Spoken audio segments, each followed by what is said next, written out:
வணக்கம் நண்பர்களே. சென்னையில ஒரு மிகப்பெரிய ஐடி கம்பெனில வேலை பார்க்கிறவர் பெயர் தான் சந்துரு. அவரு திருப்பூர் மாவட்டத்தை சேர்ந்தவர்.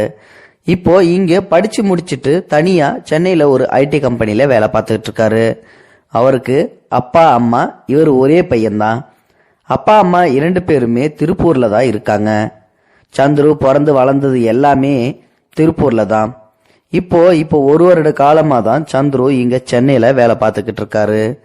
இப்போ சென்னையில வேலை பார்த்துக்கிட்டு இருக்கிற இந்த சந்துருவுக்கு திடீர்னு ஒரு நாள் ஒரு ஃபோன் வருது. அதுவும் தன்னுடைய அப்பா கிட்ட இருந்து.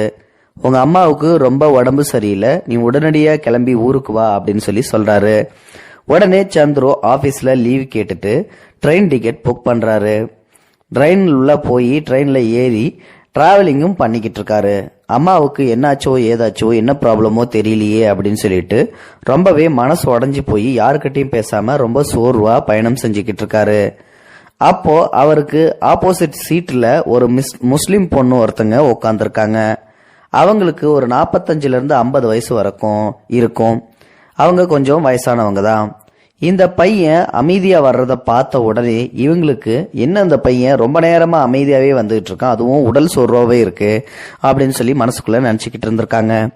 அந்த நேரம் பார்த்துதான் மறுபடியும் தன்னுடைய அப்பா கிட்ட இருந்து சந்துருவுக்கு போன் வருது. சந்துரு போனை அட்டன் பண்ணி, என்னப்பா ஆச்சு, ஏன் திடீர்னு கால் பண்றீங்க, நான் வந்துகிட்டே இருக்கேன்ப்பா அப்படின்னு சொல்லிட்டு சந்துரு சொல்றான்.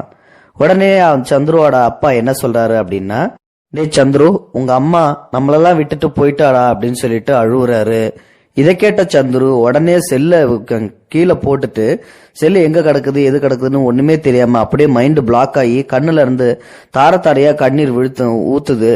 அந்த பையன் அப்படியே தலையில அடிச்சுக்கிட்டு அழுவுறான். பக்கத்துல இருந்த அந்த முஸ்லிம் பொண்ணு, என்னாச்சுப்பா, ஏன் அழுவுற அப்படின்னு சொல்லிட்டு கேக்குறாங்க. அதுக்கு இவன் அழுவுறதுல தான் மும்முரமா இருக்கான், அவங்க பேசுறது எதையுமே காதுல வாங்கிக்கவே இல்லை. அதுக்கப்புறம் கொஞ்ச நேரம் அப்படியே தலையில கைய வச்சுக்கிட்டே கண்ணீர் விட்டுக்கிட்டே அழுதுட்டு வந்துட்டு இருக்கான். ஏப்பா என்னாச்சுன்னு சொல்லி நான் கேக்குறேன்ல, கொஞ்சம் சொல்லப்பா அப்படின்னு சொல்லி கேக்குறாங்க. அதுக்கு அதெல்லாம் ஒண்ணும் இல்லைங்க, ஒண்ணும் இல்லை அப்படின்னு சொல்லி சந்துரு சொல்லிடுறான். இன்னும் அழுதுகிட்டே வர்றத பார்த்த உடனே அந்த முஸ்லிம் பொண்ணுக்கு தாங்கல, நம்ம பையன் கூட இந்த மாதிரி தானே இருப்பான், இவ்வளவு வயசு தானே இருக்கும் அப்படின்னு சொல்லிட்டு அந்த பையன் கிட்ட சந்துரு கிட்ட, ஏன்பா, ஏன் நீ என்கிட்ட உண்மையை சொல்லக்கூடாதுன்னு இருக்கியா, நான் உனக்கு அம்மா மாதிரிப்பா, தயவு செஞ்சு உண்மையை சொல்லு, என்னாச்சு அப்படின்னு சொல்லிட்டு கேக்குறாங்க. அப்போதான் தன்னுடைய அம்மா தவறி போனதை அவங்க கிட்ட சொல்றான் சந்துரு. இந்த மாதிரி எங்க அம்மா உடம்புக்கு முடியாம இருந்தாங்க, அதனாலதான் ஆபீஸ்ல லீவ் கேட்டுட்டு நான் இப்போ திருப்பூருக்கு போயிட்டு இருக்கேன்.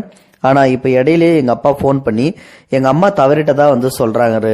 எனக்கு ரொம்ப மன உடைச்சலா இருக்குது. எனக்குன்னு இருந்தவங்க எங்க அம்மாவும் எங்க அப்பாவும் தான், அதுல எங்க அம்மா போயிட்டாங்க, இப்ப நான் என்ன பண்ணுவேன் அப்படின்னு சொல்லிட்டு பயங்கரமா அழுகுறான்.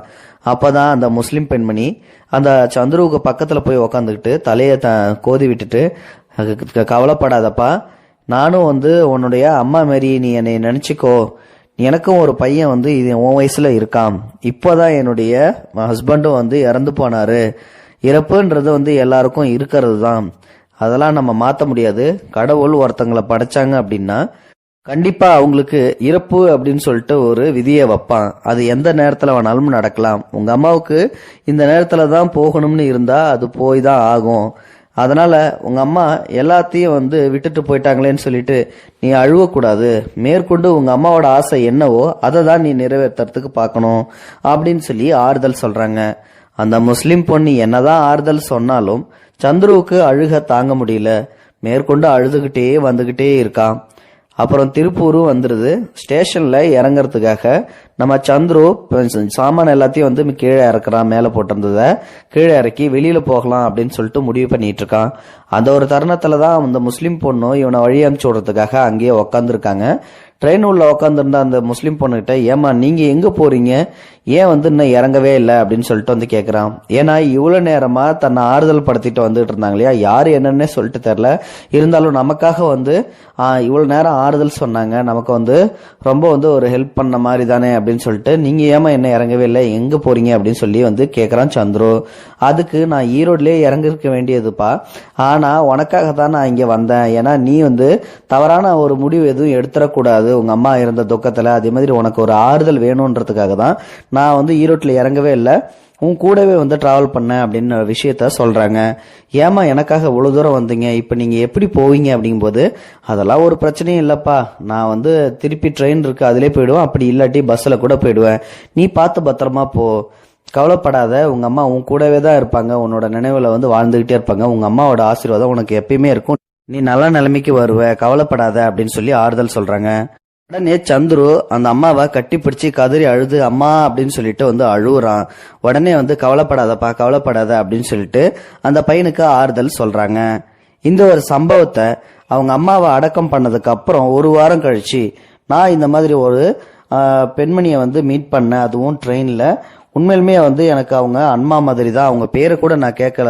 கடைசியில வந்து அவங்க எனக்காகவே வந்து அவங்க ஊர்ல வந்து இறங்காம என் கூட வரைக்கும் வந்து டிராவல் பண்ணாங்க அப்படின்ற மொத்த விஷயத்தையும் வந்து பாத்தீங்கன்னா ஒரு பதிவா போட்டிருந்தாரு. அந்த ஃபேஸ்புக் பதிவை எல்லோருமே வந்து ஷேர் பண்ணாங்க மற்றவங்களுக்கு. இப்போ இந்த வீடியோவில இருந்து உங்களுக்கு ஒரு விஷயம் நல்லாவே புரிஞ்சிருக்கும். அந்த சந்துரு யாரு என்னன்னே சொல்லி அந்த முஸ்லிம் பொண்ணுக்கு தெரியாது, இருந்தாலும் அந்த பையனுக்கு ஆறுதல் சொல்லியிருக்காங்க. இதுல இருந்து என்ன தெரியுது அப்படின்னா, யாரு என்னன்னு சொல்லிட்டு வந்து தெரியாதவங்களாக இருந்தாலும் சரி, தெரிஞ்சவங்களாக இருந்தாலும் சரி, ஒருத்தங்க துக்கத்துல இருக்காங்க, ஒரு துன்பத்துல இருக்காங்க அப்படின்னா அவங்களுக்கு ஆறுதலா நம்ம ஊன்றுகோலா இருக்கணும்.